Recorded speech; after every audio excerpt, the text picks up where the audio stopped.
Bismillahirrahmanirrahim. Assalamu alaikum. K7th. I hope all of you will be fine. And today we will do the exercise of geographies, chapter number 4. ठीक है, 4 answers are given below for every question and you have to mark the correct answer or you have to choose the correct answer.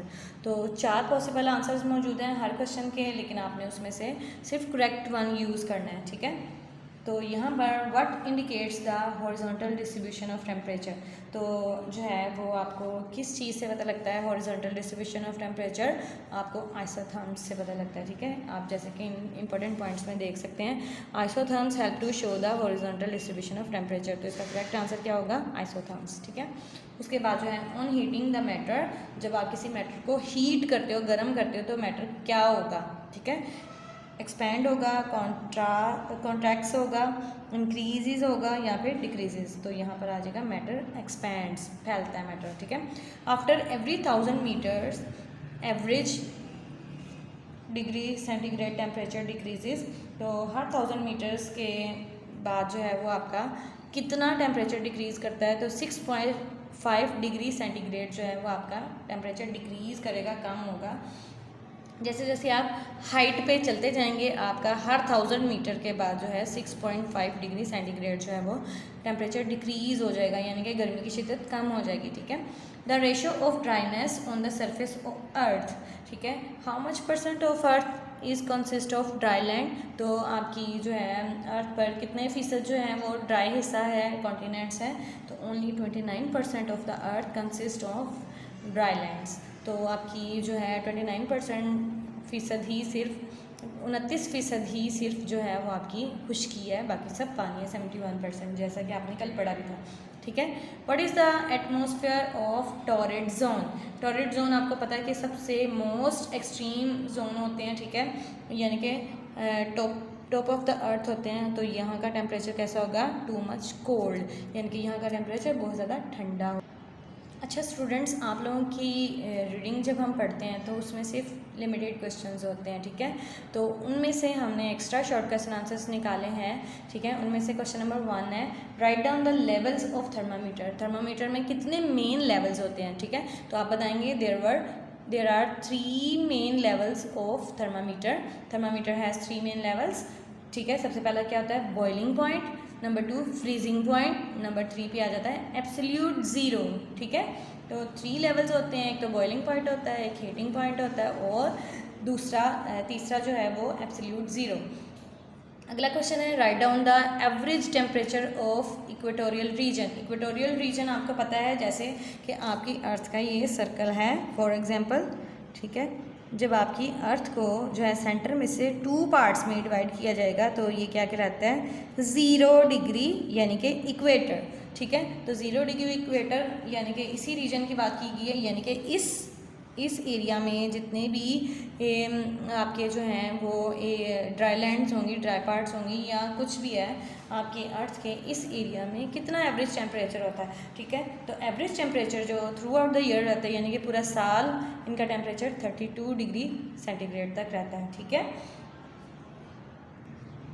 हाँ जी, हमारा next question number 3 जो है, write down the zones of horizontal distribution of temperature. इनका horizontally आपकी जो earth है कितने parts में मतलब अकॉर्डिंग टू द टेम्परेचर कितने पार्ट्स में डिवाइडेड है. तो आपकी on the basis of horizontal distribution the temperature the surface of earth is divided into 3 zones, यानी कि 3 जोन्स में इनको डिवाइड किया जाता है. सबसे पहले कौन सी जोन आ जाती है? Tropical zone. ठीक है, फिर दूसरी कौन सी आ जाती है? Temperate zone. और तीसरी आ जाती है टॉरिड जोन. ठीक है, ये 3 जोन्स हैं जो आपके टेम्परेचर के अकॉर्डिंग जो है हॉरिजॉन्टली जो है वो डिवाइडेड हैं आपकी अर्थ. ठीक है, उसके बाद जो है why coastal regions do not becomes hot. तो आपकी कोस्टल रीजन जो है वो हॉट क्यों नहीं होती है, गर्म क्यों नहीं होती है? As I told you before in the last lesson, जैसे कि मैंने आपको बताया था कि अगर आप किसी भी पानी को गर्म करेंगे तो उसको थोड़ा वक्त लगता है. ठीक है, सडनली ऑन द स्पॉट वो गर्म नहीं होगा. ठीक है, कुछ अरसे के बाद वो गर्म होना शुरू हो जाएगा. ठीक है, तो ये रीज़न रहती है कि आपके कोस्टल रीजन भी आपका समंदर का पानी कितना ह्यूज है, कितना ज़्यादा है, ठीक है। तो वो सडनली गर्म तो नहीं होगा ना जब सन रेज उसके ऊपर आती हैं तो, ठीक है। तो वो उसको इट टुक टाइम, और जब तक वो गर्म होता है तब तक सर्दियाँ आ चुकी होती हैं। दैट इज़ वाई आपका कोस्टल रीजन जो है उसका टेम्परेचर जो है ना तो सर्दियों में बढ़ता है और ना ही गर्मियों में कम होता है, ठीक है। यानी कि आपका एवरेज टेम्परेचर रहता है, मॉडरेट रहता है यहाँ का टेम्परेचर, ना बहुत ज़्यादा सर्दियाँ होती हैं और ना ही ज़्यादा गर्मियाँ होती हैं। Coastal regions do not become hot even coastal regions do not become hot even if they are near equator because of sea breeze, ठीक है। समंदर से जो हवाएं चलती हैं, ठीक है। फॉर एग्जांपल मैं यहाँ पर एक समंदर ड्रॉ करती हूँ, ठीक है। ये आपका समंदर है, ठीक है। ये आपकी ड्राई लैंड है, ठीक है। अब समंदर से जो हवाएं चलती हैं उन्हें क्या कहते हैं? Sea breeze.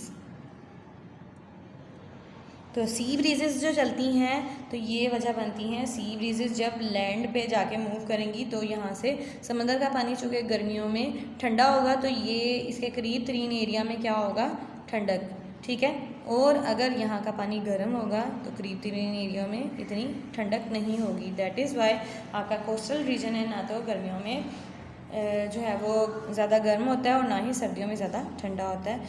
क्यों? क्योंकि ये इक्वेटोरियल रीजन में है, इसका एवरेज टेम्परेचर 32 डिग्री सेंटीग्रेड होता है और उसके अलावा ओशन करंट्स जो होती हैं वो मूव करती हैं from one place to another place. तो गर्म इलाकों की जो, जैसे फॉर एग्जांपल अगर कराची में अभी समर सीज़न है, ठीक है, यहाँ पर थोड़ी गर्मी है, ठीक है। अगर ये मूव करती है आगे किसी इलाके में तो वहाँ पर अगर फॉर एग्जांपल ठंड है, साइबेरिया की तरफ मूव करती है तो क्या होगा? वहाँ पर ठंड होगी।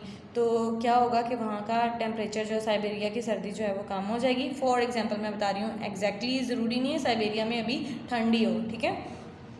तो अगर वही मूव करेगी वहाँ की साइबेरिया की अगर ठंडी करंट जो हैं, समंदरी रोएं यानी कि समंदर का पानी, समंदर की जो लहर है, ठंडी लहर आके कराची को टच करती है कोस्टल रीजन को, तो क्या होगा? वहाँ पर मौसम मॉडरेट हो जाएगा, माइल्ड हो जाएगा, ठीक है। वहाँ पर ना ज़्यादा गर्मी होगी और ना ज़्यादा सर्दी होगी, ठीक है। ओके, इन सारे क्वेश्चंस को अच्छे तरीके से याद कीजिएगा, ठीक है। टेक केयर, अल्लाह हाफिज़, स्टे सेफ, स्टे होम।